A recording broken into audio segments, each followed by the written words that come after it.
자기 눈도 못 살리는 안과 의사가 대체 누구 눈을 살리겠다는 거야. 대한민국 최고의 안과 의사로 불리던 한서진은 어느 날부터 조금씩 시야를 잃기 시작했다. 처음에는 손을 잡아주던 남편 차민혁도 시간이 흐르자 아픈 아내를 자신의 인생을 가로막는 짐처럼 바라보기 시작했다. 결국 그는 병원 사업에 도움이 되는 옛 연인 유혜린과 손을 잡고 치료 중인 서진에게 이혼 서류를 내밀었다. 그러나 민혁이 등을 돌린 바로 그날 서진에게는 아직 자신의 빛을 되찾을 수 있다는 연락이 도착하고 있었다. 자기 눈도 못 살리는 안과 의사가 대체 누구 눈을 살리겠다는 거야. 차민혁의 목소리는 낮았지만 한서진에게는 유리잔이 바닥에서 깨지는 소리보다 더 선명하게 들렸다. 그녀의 손끝에서 실제로 떨어진 물컵은 대리석 바닥을 굴러 식탁 다리에 부딪혔고 물은 맨발 가까이까지 번져왔다. 서진은 그 자리에 꼼짝도 하지 않았다. 오른쪽 시야 한가운데가 흐린 잿빛막으로 덮여 있어 남편의 얼굴조차 제대로 보이지 않았기 때문이다. 불과 10분 전까지만 해도 그녀는 아무렇지 않은 척 컵을 집으려 했다. 민혁이 보는 앞에서 또다시 물건을 놓치고 싶지 않았다. 그러나 손은 컵의 가장자리를 비껴갔고 민혁은 짧은 한숨부터 내쉬었다. 또 안 보였어. 그가 물었을 때 서진은 습관처럼 대답했다. 잠깐 초점이 안 맞았을 뿐이야. 민혁이 헛웃음을 흘렸다. 지난달에도 그렇게 말했어. 그 전에도 그랬고 의사가 경과를 더 봐야 한다고 했어. 얼마나 더 민혁아. 한 달 반년. 평생 목소리가 날카로워지자 서진은 천천히 고개를 들었다. 당신 지금 나한테 화내는 거야. 민혁은 대답 대신 식탁 위에 놓인 짙은 회색 서류 봉투를 그녀 쪽으로 밀었다. 우리 이제 그만하자. 서진의 시선이 흐릿한 종이 가장자리에 머물렀다. 그녀는 손을 뻗지 않았다. 뭘? 민혁이 잠시 눈을 감았다가 말했다. 결혼. 서진은 한동안 아무 말도 하지 않았다. 눈앞이 흐린 것이 병 때문인지 순간적으로 머릿속이 하얘졌기 때문인지 분간하기 어려웠다. 민혁은 그런 침묵을 망설임으로 받아들였는지 의자를 당겨 앉았다. 변호사한테 기본적인 건 정리해달라고 했어. 한남동 집은 네가 원하면 일정 기간 사용할 수 있게 해줄 거고 별도로 현금 보상도 충분히 준비했어. 충분히. 서진의 입술 끝에 아주 희미한 웃음이 걸렸다. 내가 지금 숫자를 못 읽을까봐 설명해주는 거야. 민혁의 표정이 굳었다. 말꼬리 잡지 마. 그럼 뭐라고 해야 해? 고맙다고 해야 하나? 아픈 아내 버리는 대신 돈은 넉넉하게 줘서 감사하다고 버린다는 식으로 말하지 마. 그럼 당신은 지금 뭘 하는 건데? 서진이 물었다. 민혁은 손가락으로 관자놀이를 눌렀다. 나도 할 만큼 했어. 병원 데려다 줬고 해외 논문도 알아봤고 네가 수술 중단했을 때 누구보다 걱정했어. 그래서 이제는 나도 내 인생을 생각해야 한다는 거야. 그 말이 나오자 서진은 오히려 마음이 차갑게 가라앉는 것을 느꼈다. 당신 인생에서 내가 빠져야 한다는 뜻이네. 민혁은 곧바로 부정하지 않았다. 그 짧은 침묵이 대답이었다. 서진은 낮게 물었다. 유혜린 때문이야. 민혁의 눈빛이 아주 조금 흔들렸다.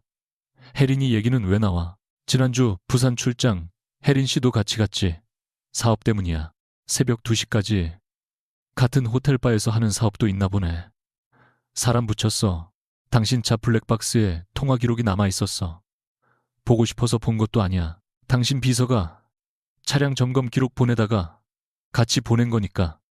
거실 끝에서 초인종이 울린 것은 그 순간이었다. 민혁의 얼굴에 처음으로 당황이 스쳤다. 서진은 그 표정을 보고 방문자가 누구인지 알아차렸다. 민혁이 자리에서 일어나며 말했다. 오늘 오기로 한 사람이 있어. 우리 이혼 얘기하는 날에 계약 관련 자료 때문에 잠깐 들르는 거야. 유혜린 씨가. 민혁이 대답하기도 전에 현관문이 열렸다. 가사 도우미가 이미 퇴근한 시간이라 민혁이 직접 열어준 듯 했다. 잠시 뒤 또각거리는 구두 소리가 가까워졌고 은은한 향수 냄새가 거실을 채웠다. 서진이 예전부터 알고 있던 향이었다. 대학병원 개원식이나 의료재단 행사에서 혜리는 늘 같은 계열의 향을 사용했다. 미안해요. 제가 시간을 잘못 맞춘 건가요? 유혜린의 목소리는 놀란 척했지만 지나치게 차분했다. 서진은 흐릿한 형체를 향해 고개를 돌렸다. 아니요. 오히려 정확한 시간에 오셨네요. 혜린이 멈칫했다. 민혁은 짜증 섞인 목소리로 말했다. 서진아, 괜한 오해 만들지 마. 무슨 오해? 서진은 손으로 식탁 가장자리를 짚으며 몸을 돌렸다. 이혼 서류를 내민 남편 집에 그 남편의 옛 연인이 찾아왔는데 내가 뭘 잘못 이해한 거지. 혜린이 조심스럽게 말했다.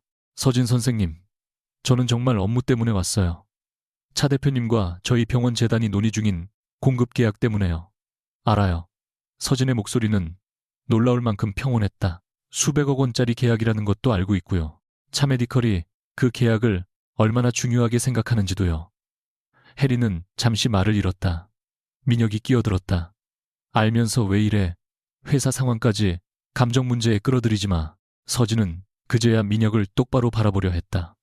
그의 얼굴 윤곽은 흐렸지만 목소리만큼은 또렷했다.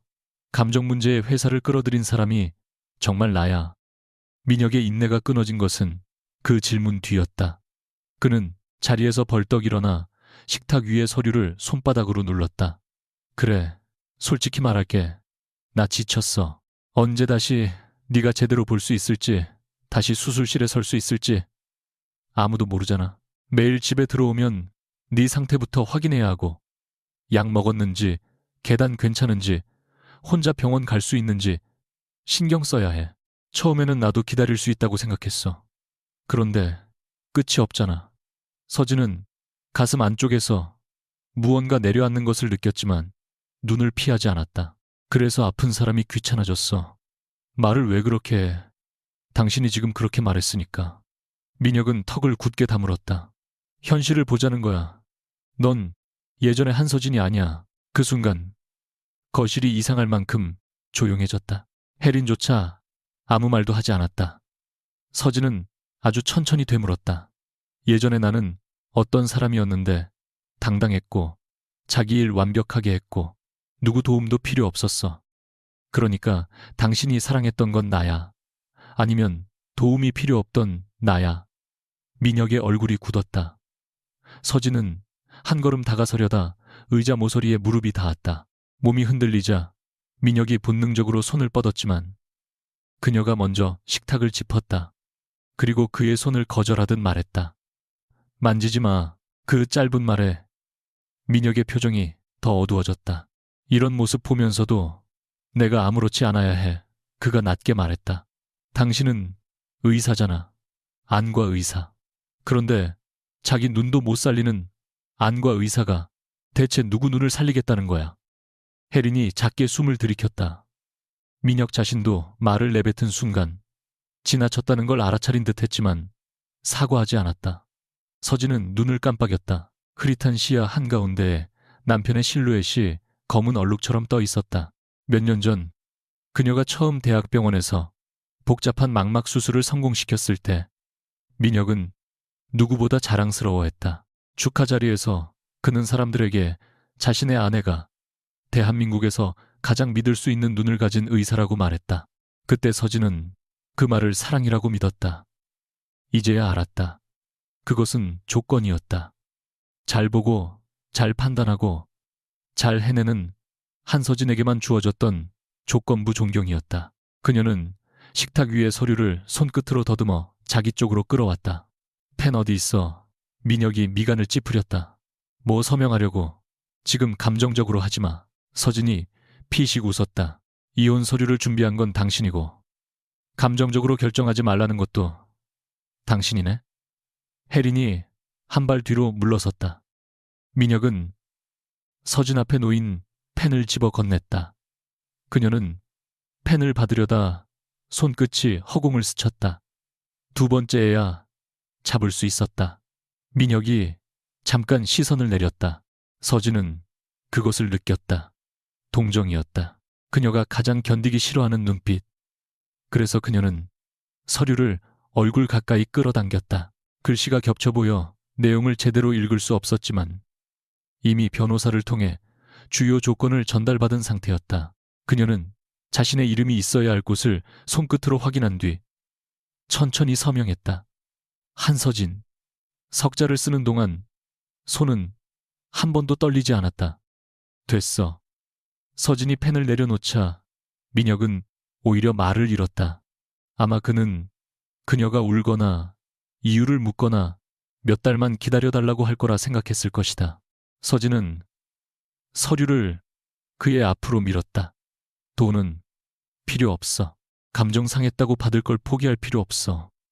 내가 싫어서 안 받는 게 아니야. 나중에 당신이 그 돈 때문에 나를 버린 게 아니라는 핑계로 쓰는 게 싫어서 그래. 민혁의 얼굴이 굳었다. 내가 언제 그런 말을 한다고 했어. 당신은 벌써 하고 있잖아. 내가 예전에 한서진이 아니라고. 당신도 할 만큼 했다고. 당신 인생도 살아야 한다고. 그녀는 잠시 숨을 고른 뒤 말했다. 언젠가는 스스로에게 이렇게 말할 거야. 내가 너무 아팠고 우리 둘 다 힘들었고 그래서 헤어지는 게 최선이었다고. 그런데 기억해둬. 나는 오늘 당신에게 이혼을 요구하지 않았어. 당신이 먼저 나를 포기한 거야. 민혁이 입을 열었지만 아무 말도 나오지 않았다. 서진은 고개를 돌려 혜린을 향했다. 그리고 유혜린 씨. 네. 혜린의 대답은 조심스러웠다. 차메디컬이랑 계약하든 민혁 씨랑 어떤 관계가 되든 이제 제 일이 아니에요. 다만 하나는 알아두세요. 오늘 이혼은 당신이 만들어낸 게 아니에요. 혜린의 표정이 순간 흔들렸다. 무슨 뜻이죠? 이 사람은 누군가 빼앗아서 떠나는 사람이 아니라 옆 사람이 약해지면 스스로 떠나는 사람이에요. 언젠가 당신에게도 완벽하지 않은 순간이 오면 그때 기억하세요. 서진은 침실로 들어가 작은 여행 가방 하나만 꺼냈다. 옷 몇 벌과 약, 노트북 병원 기록이 든 파일을 넣는 동안 손끝이 여러 번 엇나갔다. 한때는 그런 순간마다 이를 악물고 아무 일도 없는 척했지만 이제는 멈춰서 숨을 쉬었다. 서랍 손잡이를 놓쳤으면 다시 찾으면 됐다. 약통이 떨어지면 천천히 주우면 됐다. 누군가 보지 않아도 자신을 증명하려는 습관이 얼마나 깊었는지 처음으로 알 것 같았다. 침대 옆 협탁에는 오전에 병원에서 가져온 봉투가 놓여 있었다. 담당 교수는 오늘 오후 정밀검사 최종 결과가 나온다고 했다. 서진은 봉투를 가방 안에 넣으려다가 멈췄다. 아직 개봉하지 않은 것은 아니었다. 오전 검사실에서 일부 결과를 먼저 들었다. 예상보다 신경 손상이 빠르게 진행되지 않았고 해외 연구팀이 진행하는 새로운 치료 프로그램의 기준에 해당할 가능성이 있다는 말도 들었다. 담당 교수는 마지막 확인이 끝나면 직접 연락하겠다고 했다. 서진은 오늘 저녁 민혁에게 말하려고 했다. 좋은 소식이라고 부르기에는 아직 이르지만 적어도 끝이 아니라는 말을 함께 듣고 싶었다. 하지만 지금은 이상하게도 그 결과가 중요하지 않았다. 만약 완전히 회복될 수 있다고 말했더라면 민혁은 이혼 서류를 거뒀을까? 그 생각이 떠오르자 오히려 등골이 차갑게 식었다. 회복 가능성이 있어야 유지되는 결혼이라면 그것을 정말 결혼이라고 부를 수 있을까? 서진이 가방을 끌고 거실로 나오자 민혁은 혼자 서 있었다. 혜리는 어느새 돌아간 뒤였다. 그는 현관 쪽으로 다가오는 서진을 보며 말했다. 오늘 당장 나갈 필요 없어. 집 문제 정리될 때까지 있어도 돼. 서진은 신발장 앞에서 잠시 멈췄다. 시야가 흐려 신발의 색깔을 구별하기 어려웠다. 그녀는 몸을 숙여 손으로 모양을 확인한 뒤 낮은 구두를 골랐다. 민혁이 그 모습을 지켜보다가 무심코 한 걸음 다가왔다. 내가 데려다 줄게. 필요 없어. 지금 혼자 어떻게 가려고. 서진의 손이 잠시 멈췄다. 불과 몇 시간 전이라면 그 말에 상처받았을 것이다. 하지만 이제는 웃음조차 나오지 않았다. 택시 부르면 돼. 서진아. 왜? 민혁은 한동안 대답하지 못했다. 내가 네가 잘못되길 바라는 건 아니야. 서진이 천천히 일어섰다. 알아. 그게 더 비참한 거야. 당신은 나를 미워해서 버리는 것도 아니잖아. 그냥 더 이상 쓸모있는 사람처럼 보이지 않아서 버리는 거잖아. 민혁의 눈동자가 흔들렸다. 그녀는 현관 손잡이를 잡고 마지막으로 말했다. 나중에 내가 어떻게 살든 확인하지 마. 불쌍해하지도 말고 당신이 오늘 내린 선택만 기억해. 문이 닫히기 직전 민혁이 낮게 그녀의 이름을 불렀다. 서진은 돌아보지 않았다. 엘리베이터 문이 닫히자 서진은 처음으로 벽에 등을 기댔다. 숫자 표시등이 흐릿하게 번졌고 층수가 바뀔 때마다 붉은 빛이 겹쳐 보였다. 그녀는 입술을 깨물었다. 울지 않으려고 한 것이 아니었다. 이상하게 눈물이 나오지 않았다. 가슴 한가운데가 텅 빈 것처럼 감각이 없었다. 지하 주차장에 도착해 휴대전화 음성 기능으로 택시를 부르려는 순간 전화가 울렸다. 화면의 이름은 제대로 읽히지 않았지만 자동 음성이 담당 교수의 이름을 읽어주었다. 서진은 숨을 멈추고 전화를 받았다. 네, 교수님. 수학이 넘어 목소리는 평소보다 빠르고 들떠 있었다. 한 선생, 최종 결과 나왔어. 아까 얘기했던 해외 프로그램 기억하지? 추가 검사까지 검토했는데 가능성이 있어. 생각보다 훨씬 좋아. 서진은 차가운 벽에 손바닥을 짚었다. 제 시신경이요. 완전히 정상이라는 뜻은 아니야. 하지만 우리가 처음 걱정했던 것처럼 빠르게 돌이킬 수 없는 단계로 가고 있는 건 아니야. 스위스 쪽 연구팀에서도 자료 보내달라고 했어. 치료 후보군으로 검토하겠대. 교수는 숨을 고른 뒤 조심스럽게 덧붙였다. 한 선생 아직 끝난 거 아니야. 다시 볼 가능성이 있어. 그리고 수술실로 돌아올 가능성도. 서진은 아무 말도 하지 못했다. 지하 주차장에 희미한 조명들이 번져 하나의 긴 빗줄기로 이어졌다. 몇 시간 전까지만 해도 그녀가 가장 듣고 싶었던 말이었다. 민혁과 함께 듣고 싶었던 말. 그의 손을 잡고 아직 희망이 있다고 말하고 싶었다.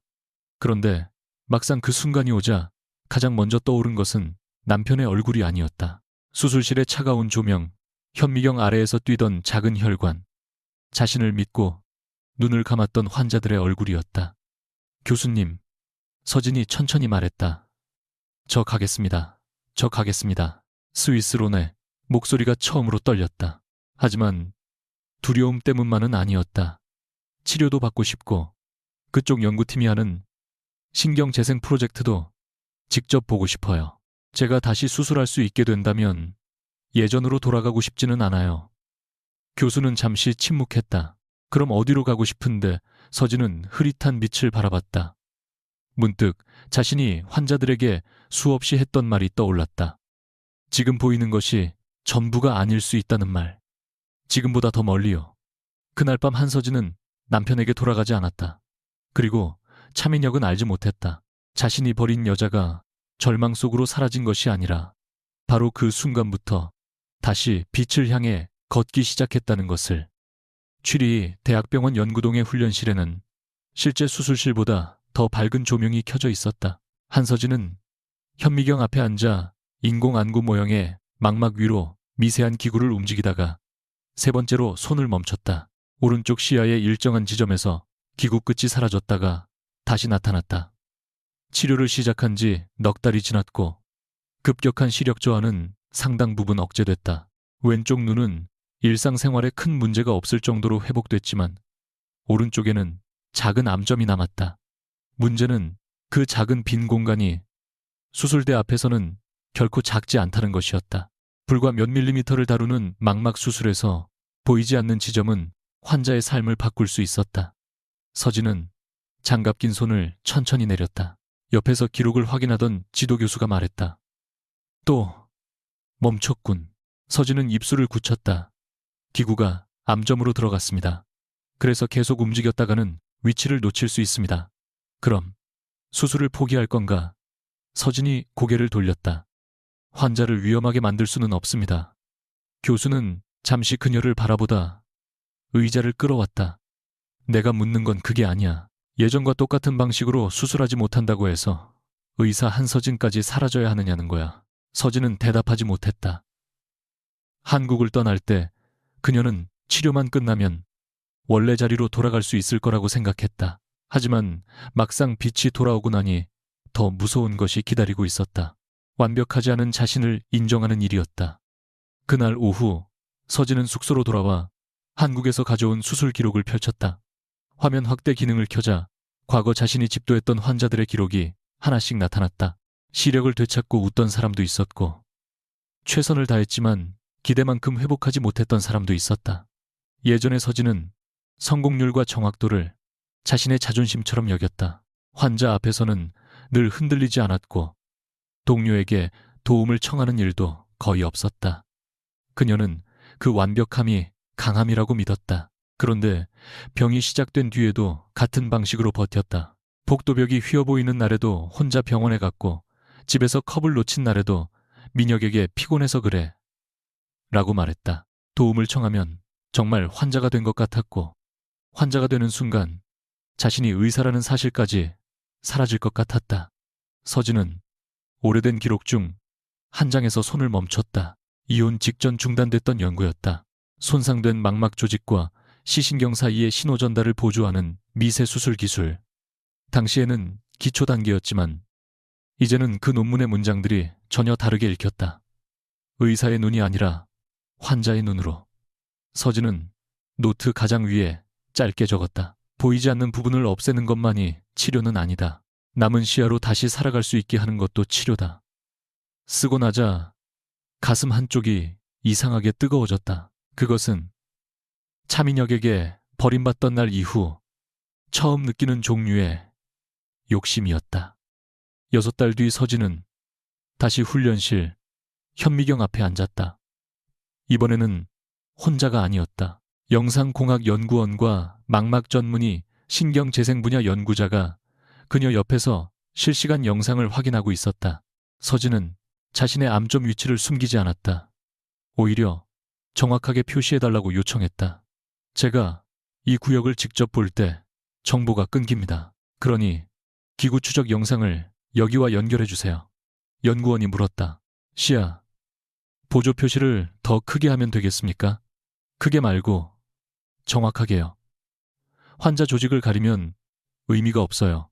과거의 그녀라면 다른 사람에게 자신의 약점을 이렇게 구체적으로 설명하는 것 자체를 견디지 못했을 것이다. 하지만 지금은 달랐다. 서진은 자신에게 없는 것을 숨기는 대신 있는 능력을 가장 안전하게 사용하는 방법을 찾고 있었다. 첫 모의 수술은 실패했다. 두 번째에서는 기구 추적 신호가 늦게 따라왔다. 세 번째에는 손떨림 보정 장치가 예상보다 민감하게 작동해 조직 모형이 찢어졌다. 서진은 장갑을 벗어 테이블 위에 내려놓으며 이를 악물었다. 다시 하죠. 지도 교수가 말했다. 오늘만 12번째야. 그러니까 13번째 하면 됩니다.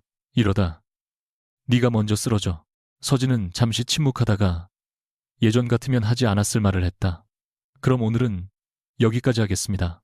대신 내일 다시 시작할게요. 교수의 입꼬리가 아주 조금 올라갔다. 서진은 그 표정의 의미를 알아차렸다. 무리하지 않고 멈출 줄 아는 것 역시. 같은 시기 서울 강남의 차메디컬 본사에서는 전혀 다른 종류의 수술이 진행되고 있었다. 사람의 눈이 아니라 회사의 몸집을 키우는 수술이었다. 차민혁은 부친에게서 경영권을 넘겨받기 위한 마지막 단계에 들어가 있었다. 유혜린의 집안이 운영하는 병원 재단과의 장기 공급 계약은 차메디컬의 매출 구조를 바꿀 만큼 컸고, 그 계약을 성사시킨 공로는 대부분 민혁에게 돌아갔다. 이사회가 끝난 뒤 한 임원이 술잔을 들며 말했다. 역시 유 원장님 댁과 인연을 만들어 놓으신 게 신의 한 수였습니다. 민혁은 별다른 표정 없이 잔을 내려다봤다. 그 옆에 앉은 혜린이 웃었다. 제가 아니라 차 대표님 능력이죠.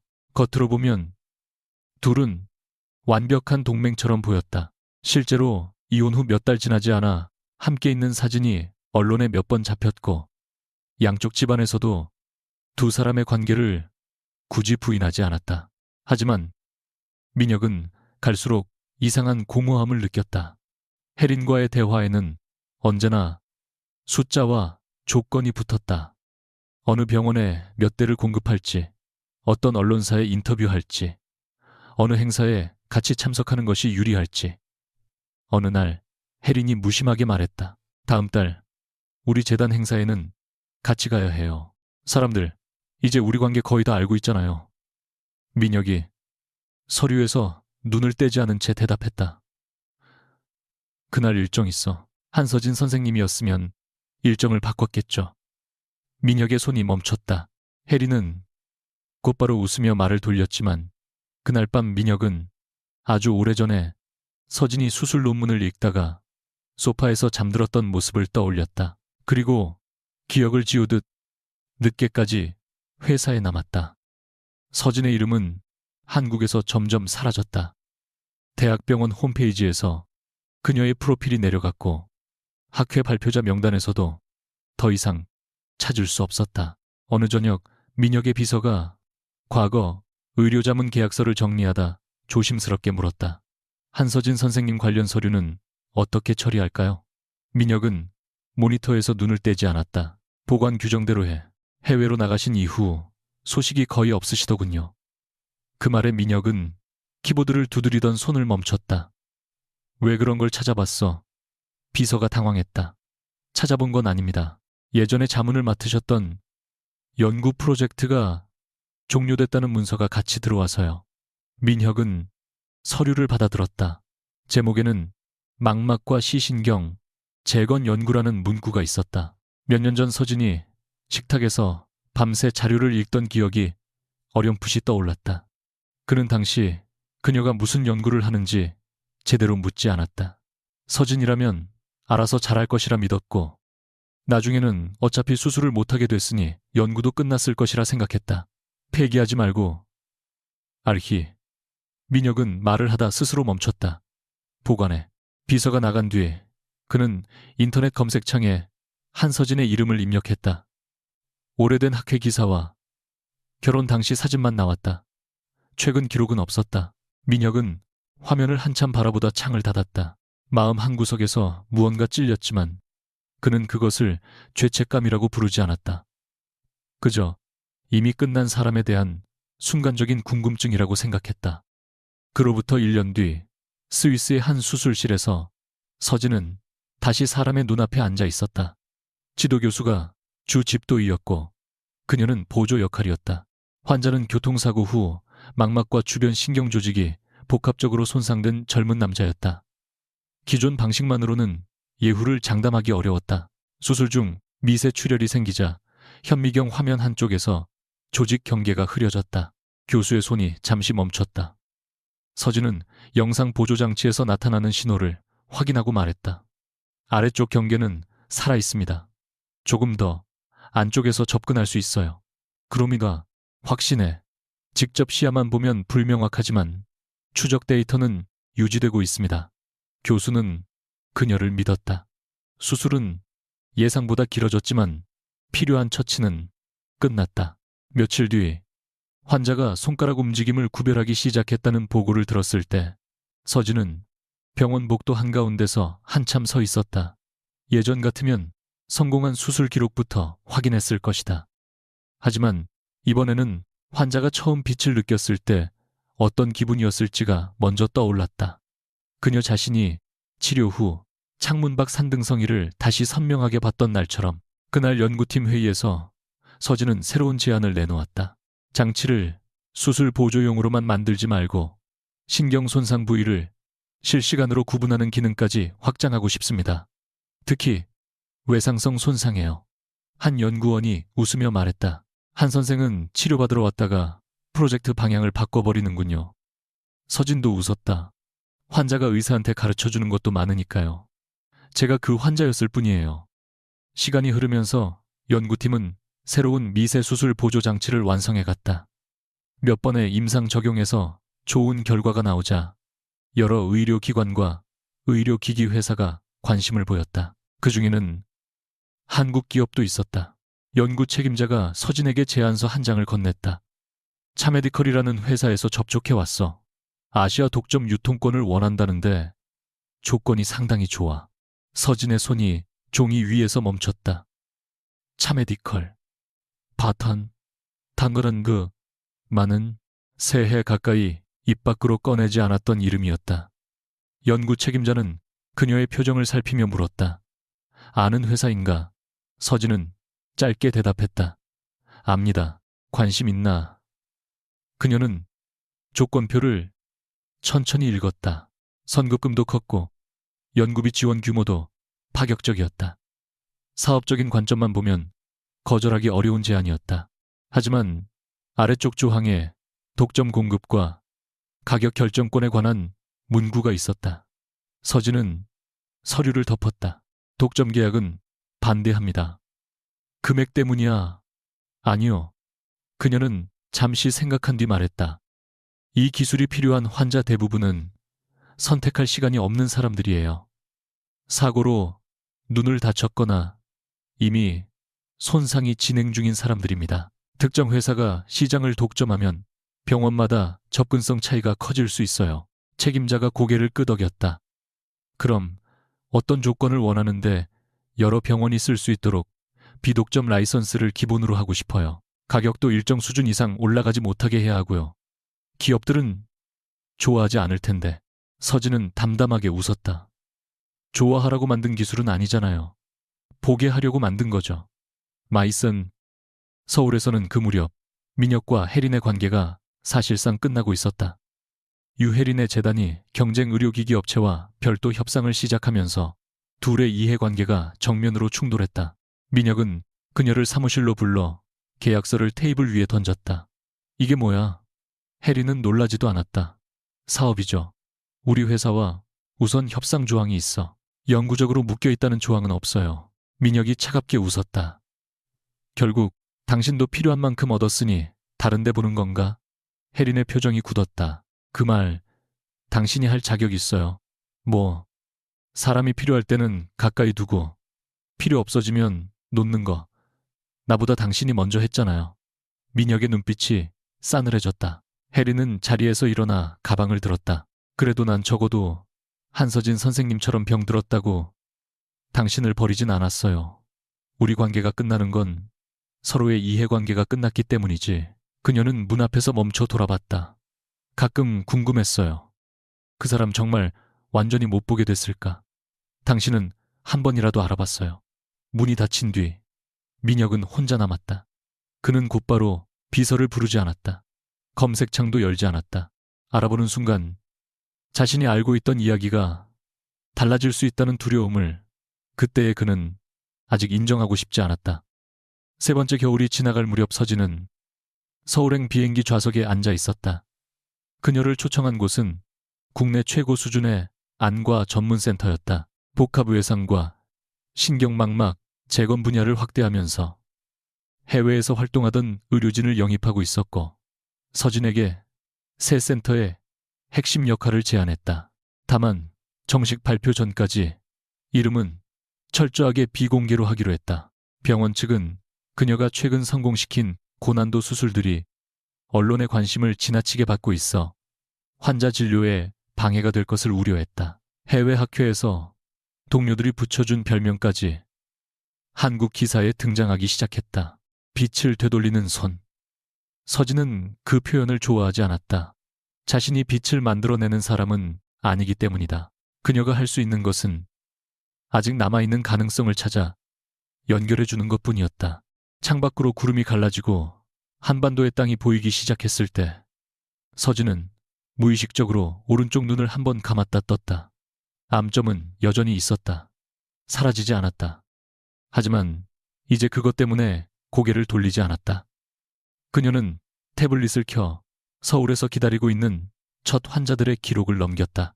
마지막 파일에는 차메디컬이 새 기술의 독점권을 다시 문의해 왔다는 연구팀 메모가 붙어 있었다.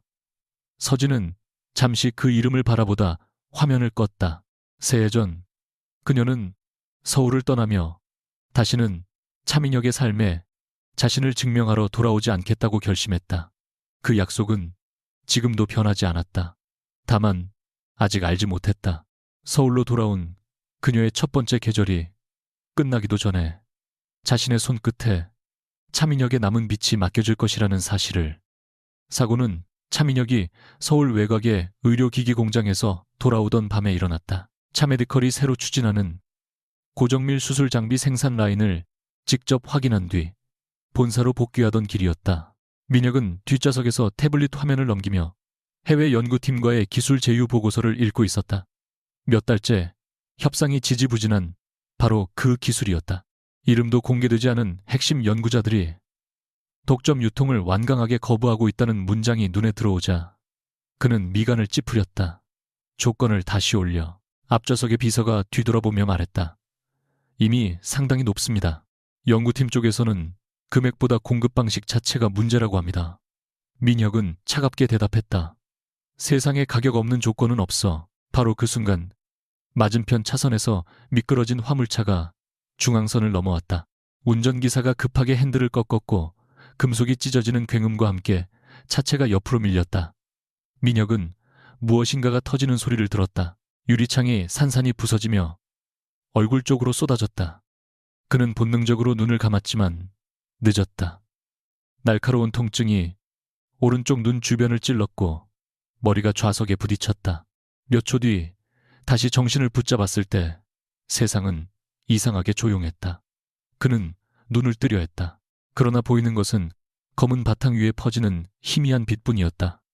대표님, 움직이지 마십시오. 비서의 목소리가 떨렸다. 민혁은 피가 흐르는 얼굴에 손을 대려다 누군가에게 제지당했다. 내 눈이 왜 이래 대답이 없었다. 민혁은 더 큰 목소리로 외쳤다.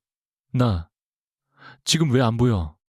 응급실에 도착한 뒤에도 상황은 나아지지 않았다. 의료진은 얼굴 주변에 박힌 작은 유리 조각을 제거하고 영상 검사를 반복했다. 왼쪽 눈은 빛과 큰 움직임을 간신히 구분했지만 시야가 심하게 흐렸고 오른쪽은 더 심각했다. 망막과 안구 뒤쪽 조직이 함께 손상됐으며 시신경 주변에도 충격이 있었다. 민혁은 검사실에서 나오는 의사의 팔을 붙잡았다. 수술하면 돌아오는 거죠. 담당 전문의는 즉시 대답하지 않았다.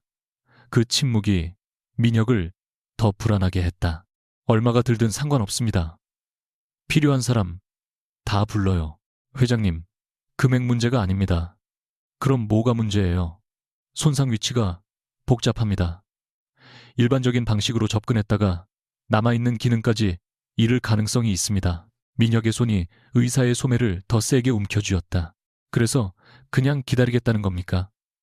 의사는 침착하게 손을 빼냈다. 기다리는 게 아닙니다. 이런 복합 외상 수술을 전문적으로 다뤄온 의료진을 찾고 있습니다. 다만 시간이 중요합니다. 얼마나 정확한 결과를 약속할 수는 없지만 가능한 한 빨리 판단해야 합니다. 민혁은 침대에 등을 기대었다. 희미한 천장 조명이 물속에 잠긴 것처럼 번져 보였다.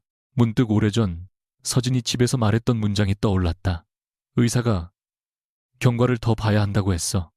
그때 자신은 대답했다. 얼마나 더 한 달 반년 평생. 기억 속 자신의 목소리가 낯선 사람처럼 잔인하게 들렸다. 사고 소식은 새벽이 되기 전 차씨 집안 전체에 퍼졌다. 차메디컬의 전 회장인 민혁의 아버지는 병원 임원들을 직접 불러 가능한 모든 전문가 명단을 요구했다. 국내외 병원에 연락이 이어졌고 회사가 투자한 의료 네트워크까지 총동원됐다. 그러나 영상 자료를 검토한 의료진의 답은 비슷했다. 수술 자체는 가능하지만 신경과 망막을 동시에 보존해야 하는 까다로운 상황이라 결과를 장담하기 어렵다는 것이었다.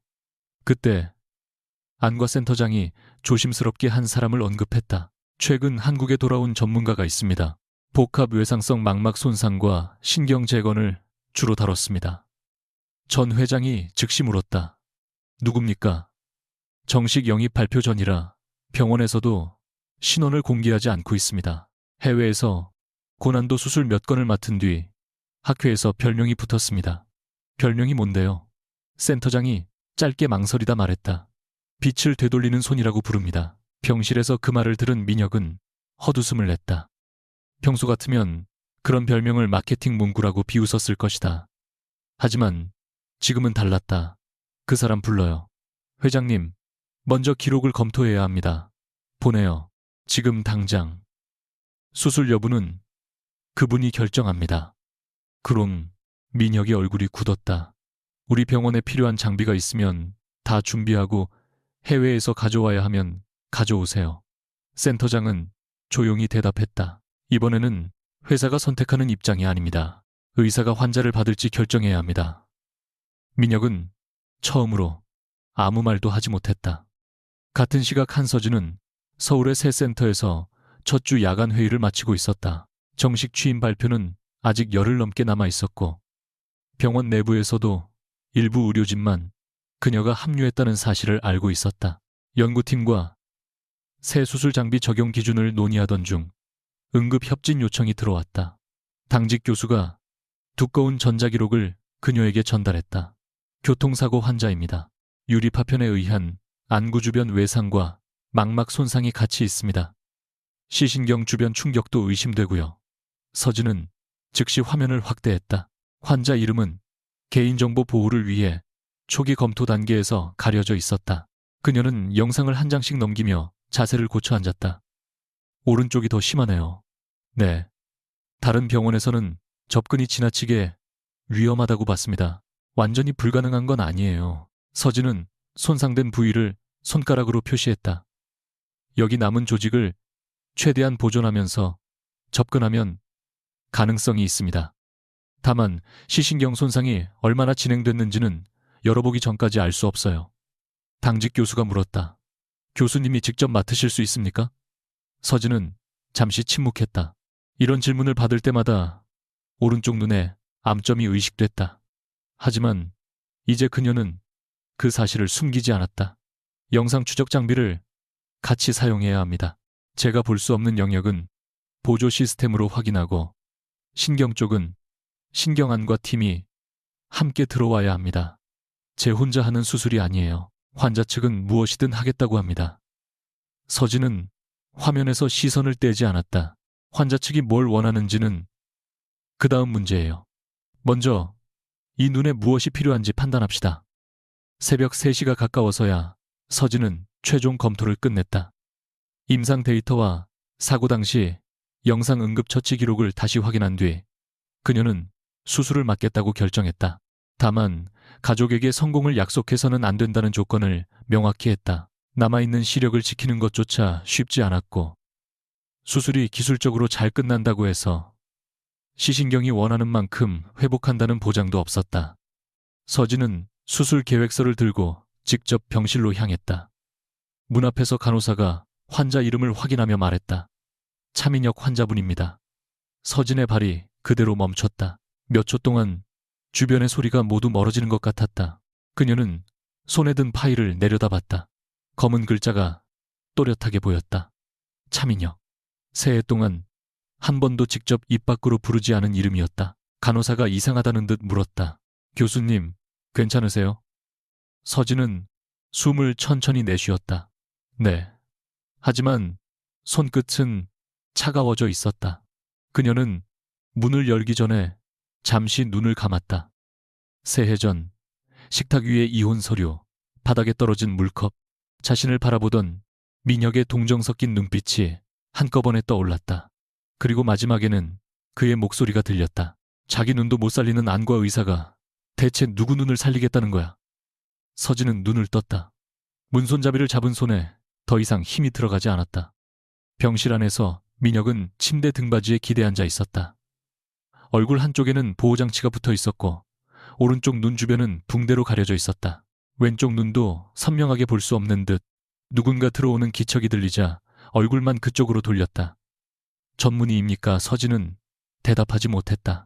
그 목소리를 듣는 순간 머리로 준비했던 모든 것이 잠시 무너졌다. 민혁은 침묵이 길어지자 다시 물었다. 제 수술 맞는 분 맞아요. 서진은 파일을 가슴 앞에 들고 한 걸음 다가갔다. 네, 기록 검토했습니다.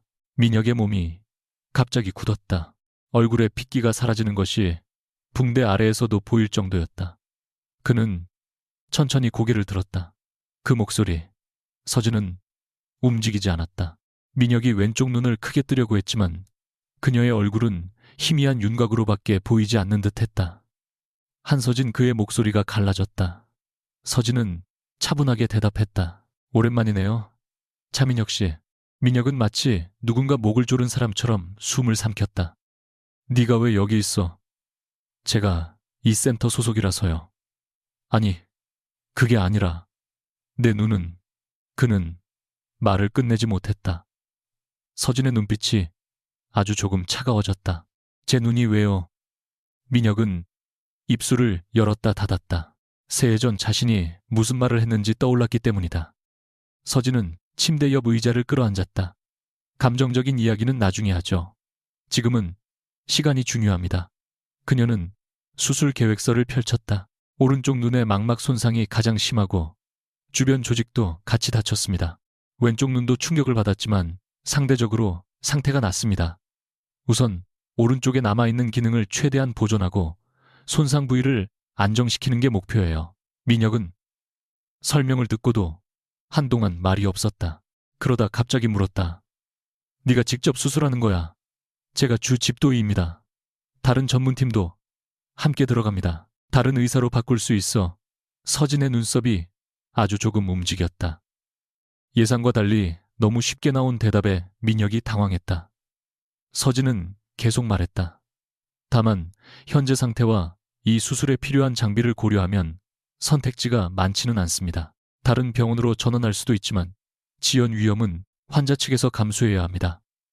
민혁의 손이 이불을 움켜쥐었다. 너라면 나한테 무슨 짓을 해도 이상하지 않잖아. 서진의 얼굴에서 마지막 남은 흔들림이 사라졌다. 무슨 뜻이죠? 내가 너한테 어떻게 했는지 기억하잖아. 기억합니다. 그런데 내가 내 손에 내 눈을 맡기라고. 민혁의 목소리에는 분노보다 공포가 더 많았다. 서진은 그 사실을 알아차렸다. 새해 전 자신의 목소리도 저랬을까 싶었다. 미래를 알 수 없는 사람의 목소리, 상대의 말 하나에 삶 전체를 맡겨야 하는 사람의 목소리. 서진은 파일을 천천히 덮었다. 차민혁 씨. 민혁이 고개를 들었다. 그녀는 흔들림 없는 목소리로 말했다. 여기서는 당신이 내 전 남편이 아니에요. 내 환자예요. 민혁의 입술이 굳었다. 내가 당신을 용서했다는 뜻도 아니고 과거를 잊었다는 뜻도 아닙니다. 하지만 수술실에 들어가는 순간 그건 제 개인적인 감정과 아무 관계가 없어요. 민혁은 씁쓸하게 웃었다. 그렇게 쉽게 분리돼 쉽지 않죠. 서진은 처음으로 솔직하게 대답했다. 당신 얼굴을 보는 순간 손이 차가워졌어요. 새해 전 당신이 한 말도 전부 기억났고요. 그래서 지금 이 자리에서 말하는 겁니다. 내가 감정을 통제할 수 없다고 판단했다면 애초에 수술을 맡지 않았을 거예요. 왜 맡았는데? 서진은 잠시 그를 바라봤다. 당신이라서 맡은 게 아니에요. 이 눈을 살릴 가능성이 있기 때문에 맡았습니다. 그 말은 냉정했지만 이상할 만큼 잔인하지 않았다. 오히려 민혁은 그 평온함 앞에서 더 견디기 힘들었다. 자신이 한때 버렸던 여자는 이제 자신을 미워하는 것조차 치료의 기준으로 삼지 않았다. 반면 자신은 과거 그녀가 약해졌다는 이유 하나로 관계 전체의 가치를 바꿔버렸다. 민혁은 한참 뒤에야 물었다. 성공할 가능성은? 서진은 기대를 만들어주지 않았다. 수술이 계획대로 끝날 가능성과 시력이 원하는 만큼 회복될 가능성은 다른 문제예요. 망막을 안정시킬 수 있어도 신경이 얼마나 회복할지는 시간이 필요합니다. 완전히 못 볼 수도 있어. 말끝이 아주 작게 떨렸다. 서진은 잠시 멈췄다가 대답했다. 그 가능성도 있습니다. 민혁은 눈을 감았다. 몇 초 뒤 그는 낮게 말했다. 무섭네. 너무 작은 목소리라 서진은 처음에 잘못 들은 줄 알았다.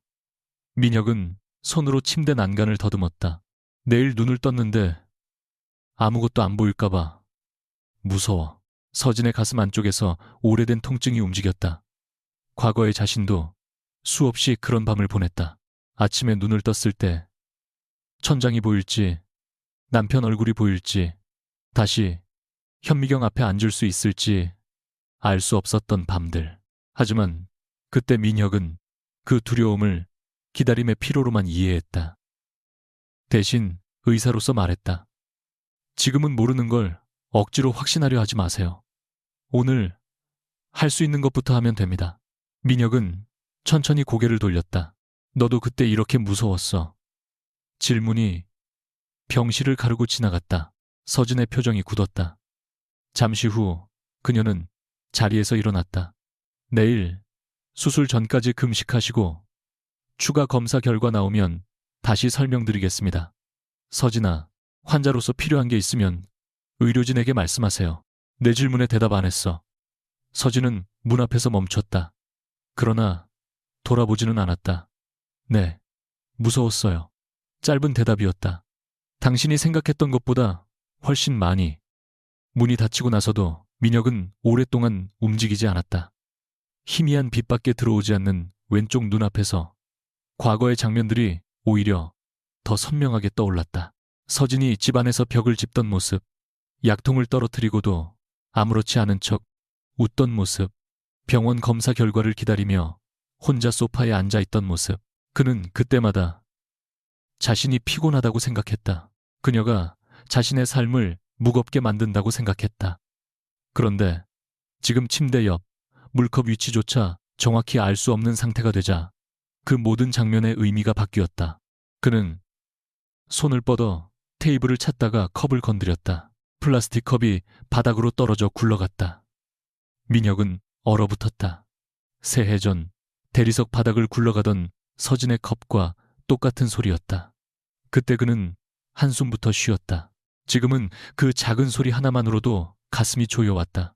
한편 복도 끝 회의실로 돌아온 서진은 연구팀이 준비한 수술 장비 목록을 확인하다 익숙한 프로젝트 명칭에서 시선을 멈췄다. 차메디컬이 몇 달째 독점권을 원하던 바로 그 기술이었다. 내일 민혁의 눈을 살리는 데 사용될 장치. 서진은 화면을 오래 바라보다 조용히 말했다. 장비 준비해 주세요. 독점 계약 건은 수술 끝난 뒤에 논의하겠습니다. 그리고 태블릿을 내려놓았다.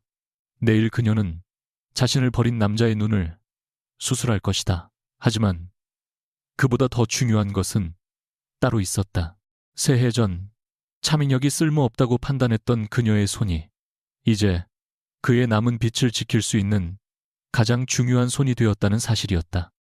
수술실 문이 닫히기 직전 한서진은 마지막으로 환자 확인 화면을 바라봤다. 차민혁이라는 이름 아래 복잡한 손상 부위와 검사 결과가 겹겹이 떠 있었다.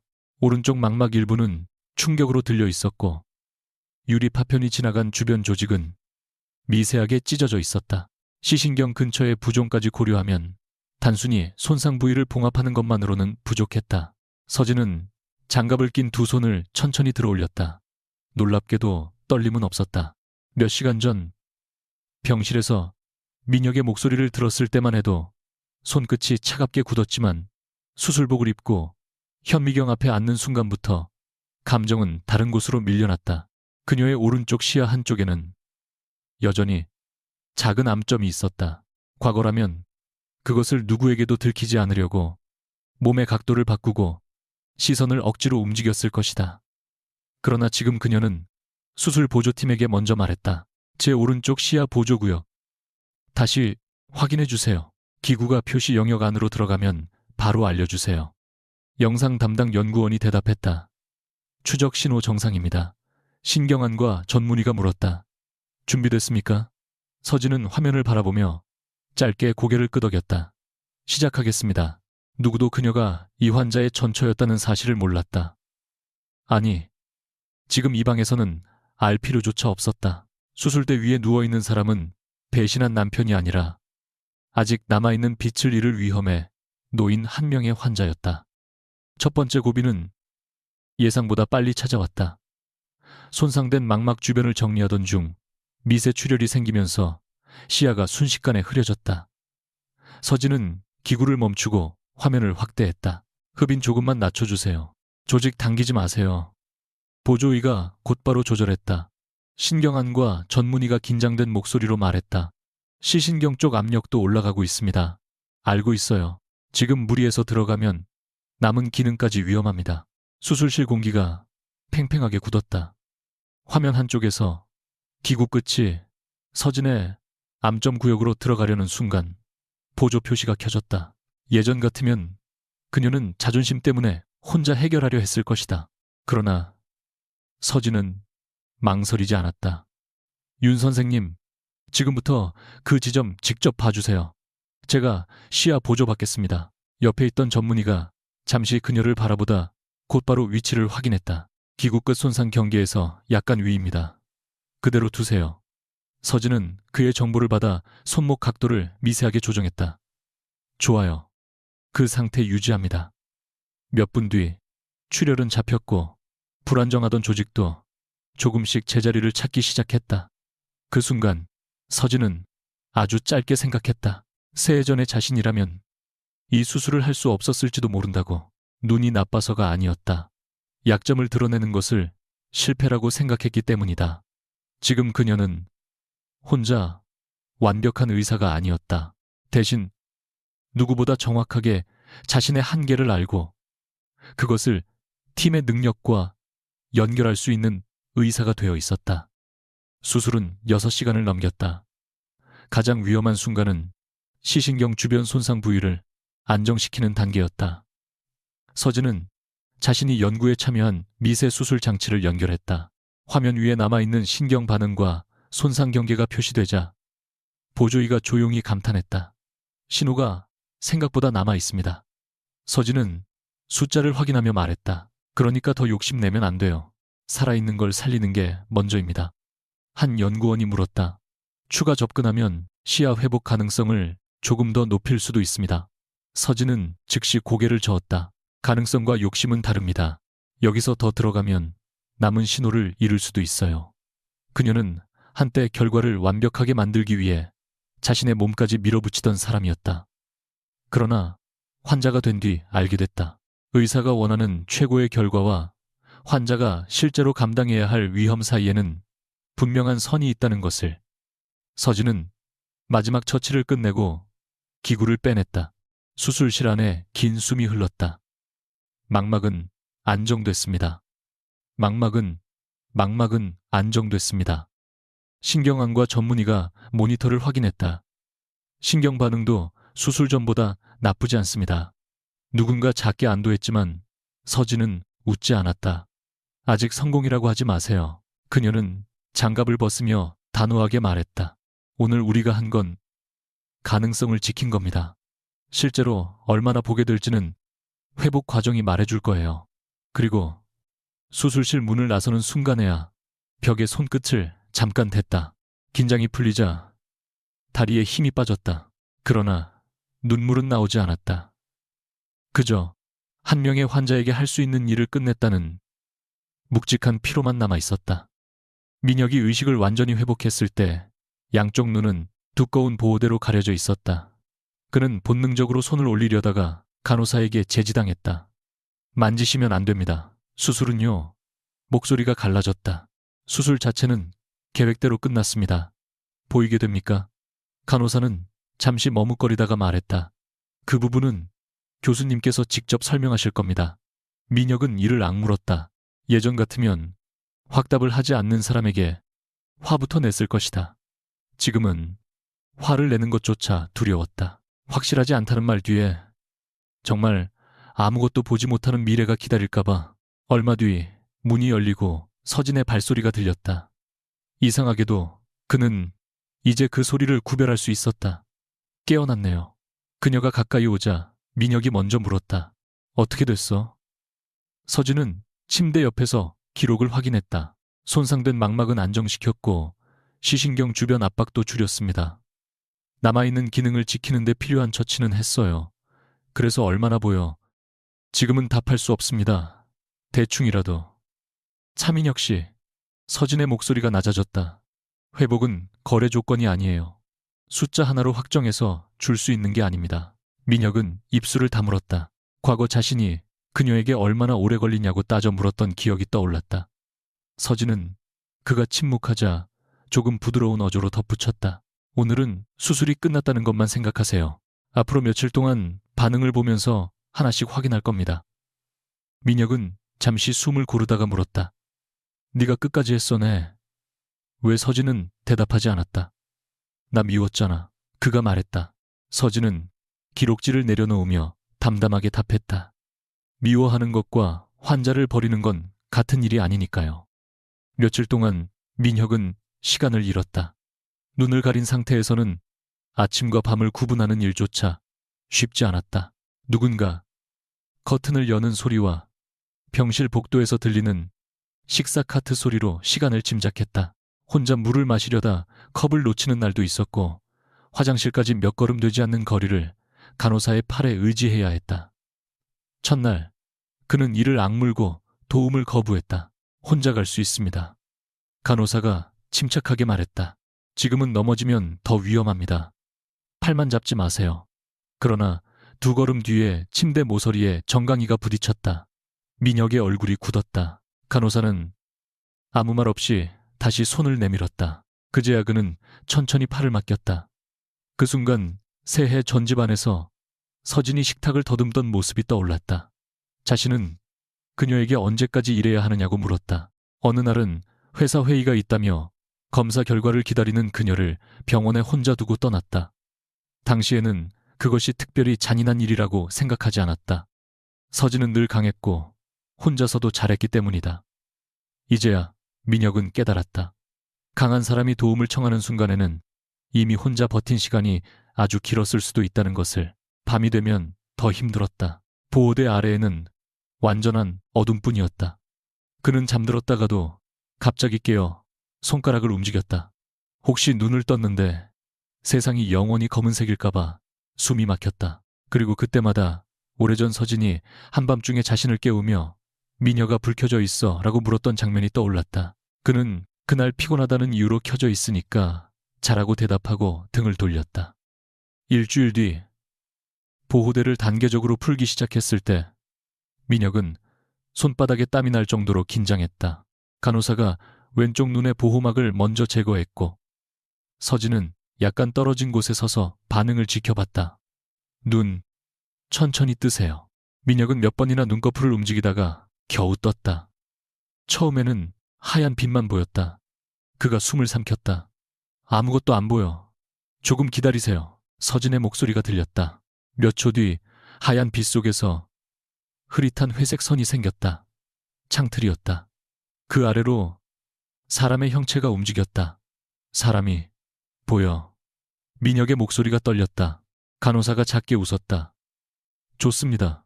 그는 시선을 움직였다. 방 안의 모든 것이 물에 젖은 그림처럼 번져 있었지만 분명히 존재했다. 그리고 오른쪽에 서 있는 사람의 실루엣이 보였다. 검은 머리, 흰 가운 곧은 자세. 민혁이 숨을 멈췄다. 서진아. 그녀가 한 걸음 가까이 왔다. 네. 그제야 민혁은 처음으로 그녀의 얼굴을 조금이라도 볼 수 있었다. 새해 전보다 선이 단단해졌고 표정은 차분했다. 그는 무의식적으로 웃으려다가 오른쪽 눈을 찌르는 통증에 얼굴을 찡그렸다. 서진이 즉시 말했다. 무리해서 초점 맞추지 마세요. 민혁은 그녀를 계속 바라보려고 했다. 내 눈은 괜찮아진 거야. 서진은 잠시 침묵했다. 병은 안정됐어요. 완전히 나은 거야. 아니요. 그 대답에 민혁의 눈썹이 움직였다. 서진은 자신의 오른쪽 눈가를 손끝으로 짚었다. 여기 시야에 작은 암점이 남아 있어요. 없어지지 않았습니다. 민혁은 그녀를 멍하니 바라봤다. 그런데 수술을 어떻게 방법을 바꿨어요. 민혁은 그날 오후 처음으로 서진이 스위스에서 보낸 새해에 대해 조금 들었다. 그녀가 직접 길게 설명한 것은 아니었다. 회복 경과를 확인하러 온 연구팀 의사가 수술 장비 이야기를 하다가 자연스럽게 말했다. 한 교수님이 이 시스템 설계에 참여하지 않았으면 이번 수술도 훨씬 어려웠을 겁니다. 본인 시야 문제를 해결하려고 시작한 아이디어가 외상 환자들한테도 적용된 거죠. 민혁이 고개를 들었다. 한 교수가요. 네, 초기 연구부터 핵심 설계와 임상 적용까지 거의 다 했습니다. 서진이 옆에서 말을 막으려 했지만 이미 늦었다. 연구팀 의사는 아무것도 모른 채 계속 설명했다. 오른쪽 시야에 남은 암점을 영상 추적으로 보완하는 과정에서 기술이 발전했습니다. 처음에는 본인이 다시 수술실에 서기 위한 보조 시스템이었는데 지금은 손상된 신경 반응을 구분하는 데까지 쓰이고 있어요. 민혁은 아무 말도 하지 못했다. 자신은 서진의 병을 그녀의 경력 끝이라고 생각했다. 그런데 서진은 그 병 자체를 새로운 연구의 출발점으로 바꾸었다. 그것도 완벽하게 회복된 뒤가 아니라 여전히 보이지 않는 부분을 안고서 연구팀 의사가 나가자 민혁이 낮게 물었다. 왜 나한테 아무도 이런 얘기 안 했지? 서진은 서류를 정리하며 말했다. 누가 해야 했는데요. 적어도 당신이. 그녀가 고개를 들었다. 우리는 이혼했어요. 그리고 당신은 내 삶을 확인하지 말라고 했던 내 부탁을 지켜준 셈이네요. 민혁은 반박하지 못했다. 사실 그는 부탁을 존중한 것이 아니라 알아보는 것이 두려워 외면했을 뿐이었다. 그날 저녁 차메디컬 전략실장이 병실을 찾아왔다. 민혁의 회복 상태 때문에 중요한 보고만 구두로 전달하기로 한 것이다. 그는 회사 이야기를 듣고 싶지 않았지만 한 가지 보고에서 표정이 달라졌다. 해외 연구팀과의 수술 장비 협상건입니다. 핵심 특허의 국내 사용권 협의를 위해 연구진 대표가 한국에 들어왔습니다. 민혁은 흐릿한 시선으로 실장을 바라봤다. 이제 와서 문제는 독점 계약을 계속 거부하고 있다는 겁니다. 특히 가격 결정권과 병원별 공급 제한 조항을 전부 삭제하라고 요구하고 있습니다. 민혁은 피곤한 목소리로 말했다. 책임자가 누구야? 실장이 잠시 망설였다. 그동안 계약상 비공개였는데 이번에 국내 특허 등록 관련 자료가 정리되면서 확인됐습니다. 그가 태블릿을 민혁에게 가까이 가져갔다. 민혁은 글씨를 제대로 읽을 수 없어 화면을 확대해달라고 했다. 몇 번 확대된 뒤 이름 하나가 흐릿하게 들어왔다. 한서진. 민혁의 얼굴이 굳었다. 다시 읽어. 실장이 당황했다. 내 이름 한서진 교수입니다. 공동연구진 가운데 핵심 특허권자 중 한 명이고 국내 라이선스 정책에도 최종 의견권이 있는 것으로 확인됐습니다. 민혁은 한동안 말하지 않았다. 바로 몇 시간 전까지 자신의 눈 속에서 사용된 기술이었다. 자신이 돈으로 살 수 있다고 생각했던 기술. 그리고 그 기술을 만든 사람은 새해 전 자신이 경력이 끝났다고 비웃었던 여자였다. 우리 회사가 몇 번 제안했지. 정식 제안만 3번입니다. 다 거절했어. 네. 민혁은 고개를 뒤로 기댔다. 그제야 오래전 서진의 연구 파일을 보관하라고 했던 날이 떠올랐다. 망막과 시신경 재건 연구. 모든 조각은 이미 그의 앞에 있었지만 며칠 뒤 서진은 병원 옥상 정원에서 혼자 커피를 마시고 있었다. 회복 운동을 시작한 민혁이 간호사의 안내를 받아 천천히 걸어 나왔다. 왼쪽 시야는 제법 돌아왔지만 오른쪽은 여전히 흐리고 일부 영역이 왜곡되어 있었다. 그는 서진을 알아보고 잠시 멈췄다. 잠깐 이야기해도 돼. 서진은 시계를 확인했다. 10분 정도는요. 민혁은 맞은편 의자에 앉았다. 한동안 둘 다 말이 없었다. 먼저 입을 연 것은 민혁이었다. 네가 그 기술 만들었다는 거 들었어. 혼자 만든 건 아니에요. 연구팀 전체가 만든 겁니다. 그래도 핵심 특허권자라며. 서진은 커피잔을 내려놓았다. 회사 얘기하려고 왔어요. 아니, 민혁은 천천히 고개를 저었다. 그냥 내가 모르는 네가 너무 많아서. 서진은 담담하게 말했다. 새해면 사람은 많이 변해요. 나는 네가 못 보게 돼서 의사 그만둔 줄 알았어. 그녀의 시선이 차갑게 내려앉았다. 당신이 그렇게 믿고 싶었던 거겠죠. 민혁이 움찔했다. 무슨 뜻이야? 내가 정말 끝났다고 믿으면 당신 선택이 조금 덜 잔인해지니까. 민혁은 입을 다물었다. 서진은 이어 말했다. 그때 내가 회복 가능성이 있다는 말을 들었다는 것도 몰랐죠. 그의 얼굴이 굳었다. 당신이 이혼 서류를 내민 바로 그날이었어요. 최종 검사에서 치료 가능성이 확인됐고 스위스 연구팀에서 후보군으로 받아주겠다는 연락이 왔어요. 민혁의 입술이 천천히 벌어졌다. 왜 나한테 말 안 했어? 서진은 한동안 그를 바라봤다. 말하려고 했어요. 그녀가 말했다. 그런데 당신은 내가 결과를 듣기도 전에 이미 유혜린 씨와 나갔잖아요. 민혁은 얼굴에서 핏기가 빠졌다. 그는 오랫동안 자신에게 한 가지 이야기를 반복해왔다. 치료 전망이 없었고 서로 지쳤고 그래서 결혼이 무너졌다고. 그러나 서진의 말은 그 모든 변명을 한 번에 지웠다. 자신은 희망이 없어서 떠난 것이 아니었다. 희망이 있는지 확인하는 것조차 기다리지 않고 떠났다. 서진아. 그의 목소리가 갈라졌다. 미안하다는 말로 안 되는 거 알아. 서진은 아무 말 없이 그를 바라봤다. 그래도 내가 틀렸어. 민혁은 손을 무릎 위에 올렸다. 예전 같으면 가장 하기 싫어했을 말이었다. 난 네가 약해진 걸 견디기 싫었던 게 아니라고 생각했어. 현실적인 선택이라고 믿었어. 그런데 여기 누워 있으면서 알았어. 난 그냥 약한 사람 옆에 있는 내가 싫었던 거야. 내가 책임져야 할까봐, 내 삶이 느려질까봐. 서진의 표정이 아주 조금 흔들렸다. 민혁은 계속 말했다. 네가 필요했던 건 누가 대신 살아주는 게 아니었는데, 그냥 옆에 있어주는 거였는데. 서진은 천천히 자리에서 일어났다. 그걸 이제 알았네요. 너한테 다시 기회 달라는 말은 안 할게.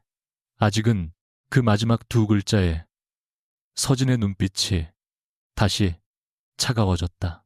민혁은 곧바로 고개를 숙였다. 미안해. 또 내 욕심부터 말했네. 서진은 잠시 그를 바라보다 말했다. 당신이 지금 느끼는 죄책감이 나를 사랑한다는 증거라고 착각하지 마세요. 사람은 자기 잘못을 깨달으면 고통스러울 수 있어요. 그 고통을 없애기 위해 상대를 다시 붙잡고 싶어질 수도 있고요. 민혁은 대답하지 못했다. 서진은 몇 걸음 걷다가 멈췄다. 그리고 차메디컬 독점 계약건은 별개예요. 민혁이 고개를 들었다. 수술해줬다고 계약도 해줄 거라고 생각하지 마세요. 그런 뜻 아니야. 다행이네요. 그녀는 옥상 너머 서울의 빌딩들을 바라봤다. 오른쪽 시야 한 지점에서 건물 하나가 일부 사라졌다가 고개를 조금 움직이자 다시 나타났다. 서진은 더 이상 그 빈 부분을 두려워하지 않았다. 이 기술을 만들면서 한 가지 원칙을 정했어요. 돈이 많은 병원만 쓸 수 있는 기술로 만들지 않겠다고. 사고를 당한 사람이 어느 병원에 실려가느냐에 따라 치료 가능성이 달라지면 안 되니까. 민혁이 조용히 물었다. 그래서 우리 회사 제안을 계속 거절한 거야.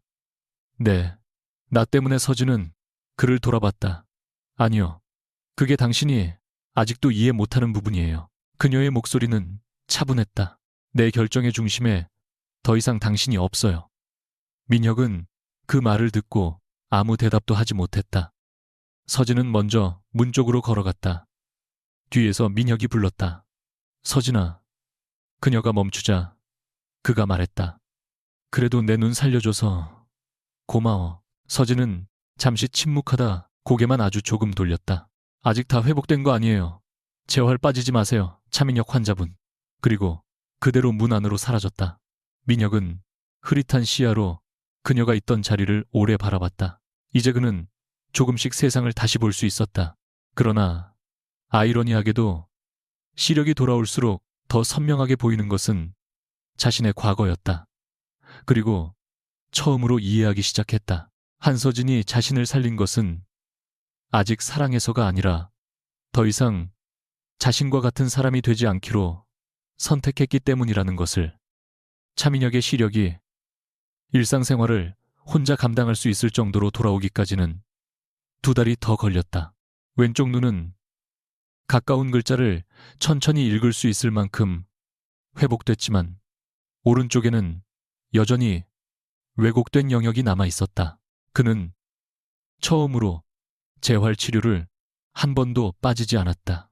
예전 같으면 결과가 느리다는 이유로 담당자에게 다른 방법을 요구했겠지만 이제는 하루에 몇 줄씩 선을 따라 읽고 계단의 깊이를 다시 익히고 흐릿한 물체의 윤곽을 구분하는 훈련을 반복했다. 어느 날 치료사가 작은 글자가 적힌 카드를 내밀며 말했다. 서두르지 마세요. 안 보인다고 바로 포기하지 말고 시선을 조금 옮겨보십시오. 민혁은 그 말을 듣다가 손을 멈췄다. 새해 전 서진이 신발을 찾으려고 손끝으로 모양을 확인하던 모습이 떠올랐다. 그는 그때 기다려주지 않았다. 대신 자신이 얼마나 피곤한지만 생각했다. 민혁은 카드를 다시 바라봤다.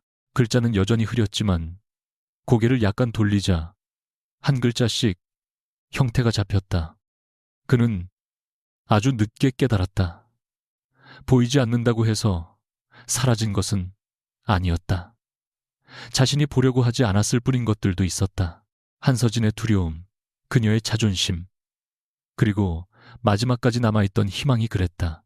퇴원 날짜가 정해진 날, 민혁은 비서에게 오래전에 보관해둔 개인 물품 상자를 가져오라고 했다. 그 안에는 결혼식 때 사용했던 반지 케이스가 있었다. 그는 한참 동안 그것을 열지 못했다. 퇴원 전 마지막 진료에서 서진은 검사 영상을 확인하고 있었다. 민혁은 이전보다 안정된 걸음으로 진료실에 들어왔다. 그녀는 그의 움직임을 잠시 관찰한 뒤 말했다.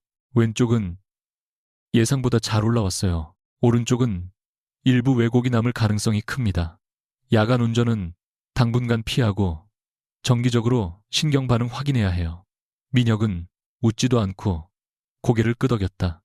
알겠어. 재활 계속하시고요. 그것도 서진은 기록을 저장하려 했지만 민혁은 자리에서 일어나지 않았다. 잠시 침묵한 뒤 그가 말했다. 오늘이 마지막 진료지 정기 검진은 계속 받아야죠. 내 말은 네가 직접 보는 건. 서진이 그를 바라봤다. 다음부터는 다른 교수님이 맡을 겁니다. 급성기는 지났으니까요. 민혁의 손가락이 무릎 위에서 천천히 움직였다. 그럼 의사와 환자로 만날 일도 끝나는 거네. 서진은 담담하게 대답했다. 그게 좋은 일이죠. 환자가 병원에 계속 올 이유가 없다는 뜻이니까. 민혁은 그 말을 듣고 아주 작게 웃었다. 예전 같으면 그녀의 냉정함에 상처받았다고 생각했을 것이다. 지금은 달랐다. 서진이 자신에게 아무 감정적 책임도 없다는 사실을 받아들이는 것이 먼저였다. 그는 자리에서 일어나 문으로 향하다가 멈췄다. 서진아, 그녀가 고개를 들었다. 내가 나중에 개인적으로 만나자고 하면 거절할 거야. 서진은 잠시 생각했다. 무슨 이야기를 하려는지에 따라 다르겠죠. 민혁은 더 묻지 않았다. 그럼 한 번만 시간 내줘.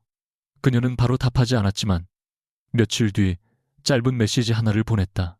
토요일 오후 3시 병원 근처 카페에서 30분 가능합니다.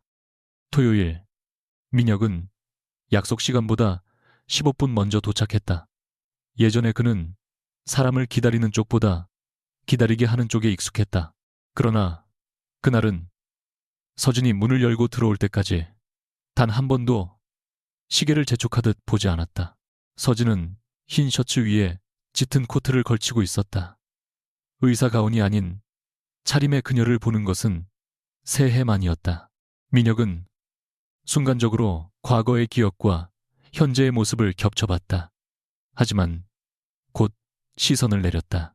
서진이 맞은편에 앉자 그는 준비한 말을 꺼내기 전에 물었다. 커피 괜찮아? 네. 예전처럼 아메리카노. 서진은 아주 희미하게 웃었다. 취향도 바뀔 수 있어요. 민혁은 그 말에 고개를 끄덕였다. 그렇겠지.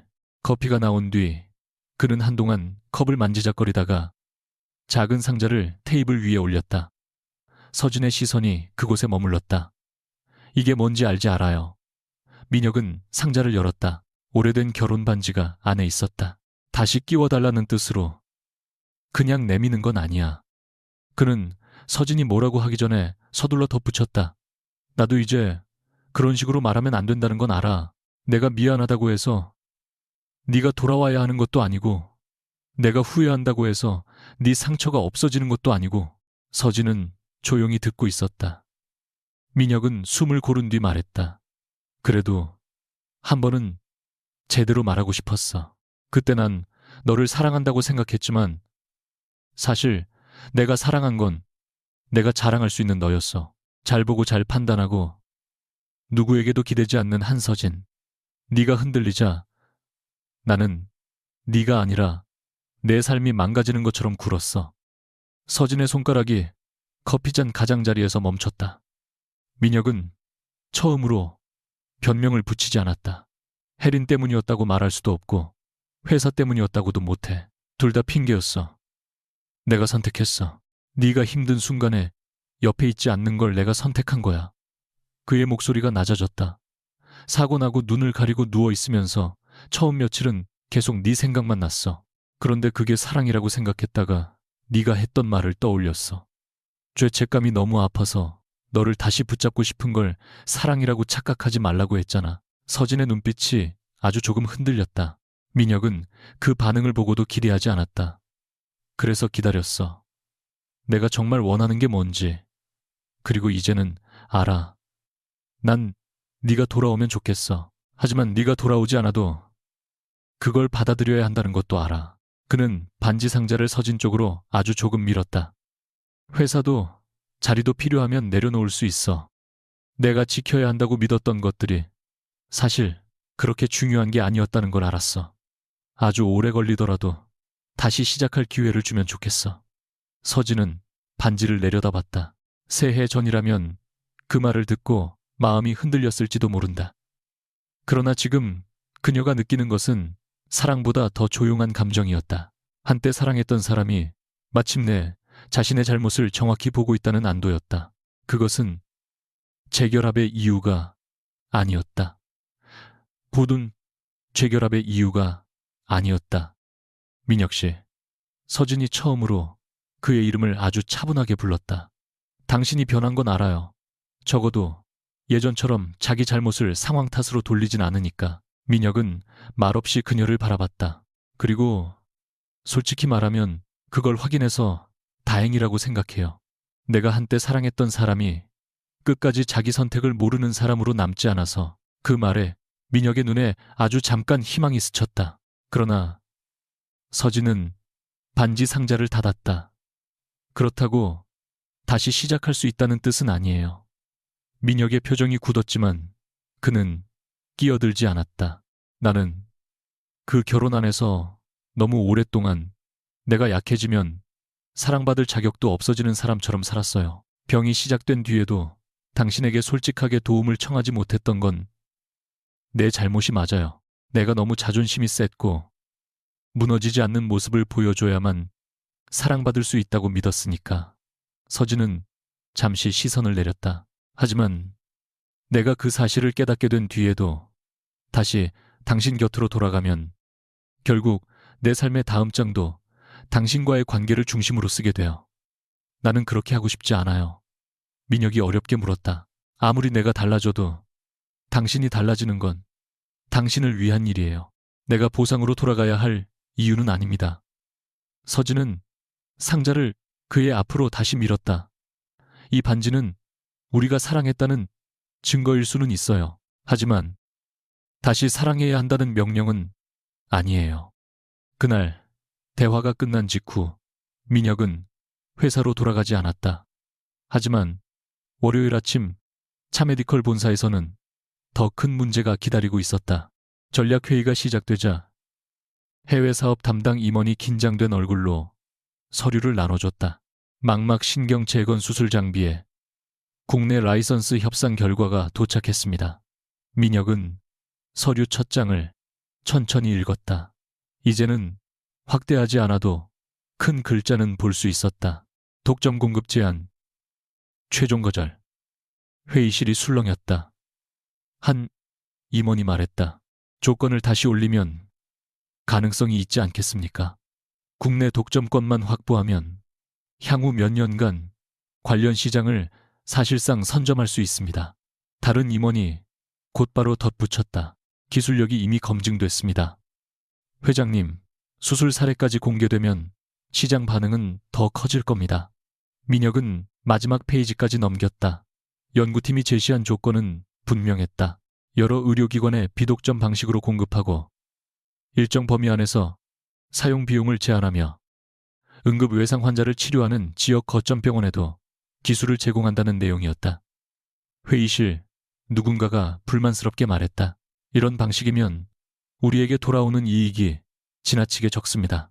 민혁은 서류에 적힌 한서진의 이름을 바라봤다. 이상하게 화가 나지 않았다. 예전의 자신이라면 회사를 선택하지 않은 것을 개인적인 도전처럼 받아들였을 것이다. 이제는 왜 그녀가 이런 조건을 고집하는지 알 수 있었다. 그는 서류를 덮으며 말했다. 추가 독점 제한은 하지 마세요. 임원들이 동시에 그를 바라봤다. 회장님 상대가 3번이나 원칙을 밝혔습니다. 돈을 더 얻는다고 원칙을 파는 사람도 아니고. 전략실장이 조심스럽게 물었다. 그럼 완전히 철수할까요? 민혁은 잠시 생각했다. 아니, 비독점 조건으로 참여 가능한지 검토해요. 우리 회사가 독점하지 못한다고 환자까지 이 기술을 못 써야 할 이유는 없으니까. 며칠 뒤 서진은 차메디컬의 수정 제안을 받았다. 독점권 요구가 사라지고 연구팀이 정한 가격 및 공급 기준을 수용하겠다는 내용이었다. 그녀는 문서를 2번 읽었다. 민혁의 이름이 최종 승인란에 찍혀 있었다. 연구 책임자가 웃으며 물었다. 옛날에 네가 말한 그 회사 맞지? 태도가 꽤 달라졌는데? 서진은 가볍게 미소 지었다.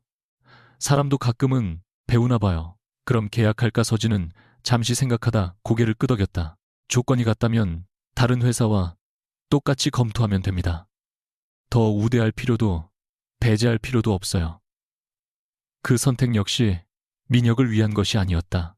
그녀는 그 사실이 마음에 들었다. 증오 때문에 거절하지도 않고 과거 때문에 특혜를 주지도 않는 것. 한서진의 결정은 더 이상 전 남편을 중심으로 움직이지 않았다. 그날 오후 병원 운영위원회는 그녀에게 국제안과센터 신임센터장 임명을 공식적으로 통보했다. 해외 연구팀과 공동 임상 프로그램을 이끌고 복합 외상 및 신경망막 재건 분야를 확대하는 자리였다. 서진은 임명장을 받아들고 잠시 창밖을 바라봤다. 새해 전에는 병원 복도조차 혼자 걷는 것이 두려웠다. 이제도 오른쪽 시야에는 작은 빈 공간이 있었다. 하지만 그녀는 그 빈 공간을 숨기지 않았다.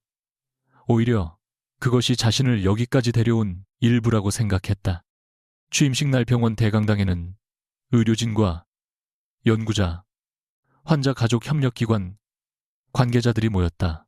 차메디컬 역시 공동 의료기술 사업자로 초대받았고 민혁은 맨 뒤쪽에 가까운 자리에 조용히 앉아 있었다. 오른쪽 시야는 아직 조금 일그러졌지만 무대 중앙은 분명히 볼 수 있었다. 사회자의 소개가 끝나자 서진이 단상 위로 걸어 나왔다. 큰 화면에는 그녀의 경력이 나타났다. 과거 대학병원 안과 전문의 해외 신경망막 재건 연구팀, 복합 외상 수술 프로그램 책임자, 그리고 새로운 국제 안과센터장. 박수가 쏟아졌다. 민혁은 손을 움직이지 못한 채 잠시 무대를 바라봤다. 새해 전 자신은 이 여자가 수술실로 돌아갈 수 있을지조차 의심했다.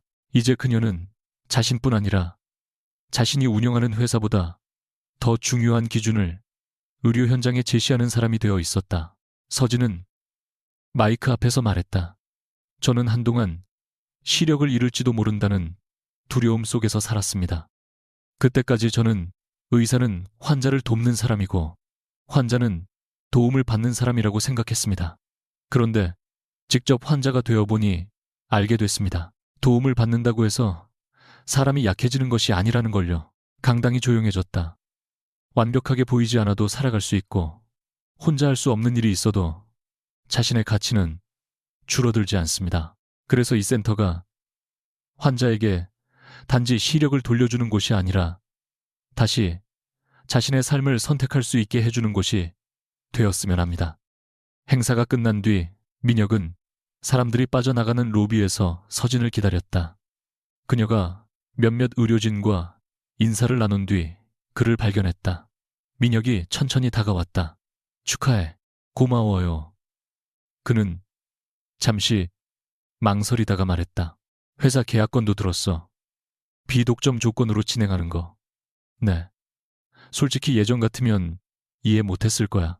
우리 회사가 독점하면 더 많이 벌 수 있는데 왜 거절하냐고 했겠지. 서진은 웃지 않았다. 민혁이 씁쓸하게 말을 이었다.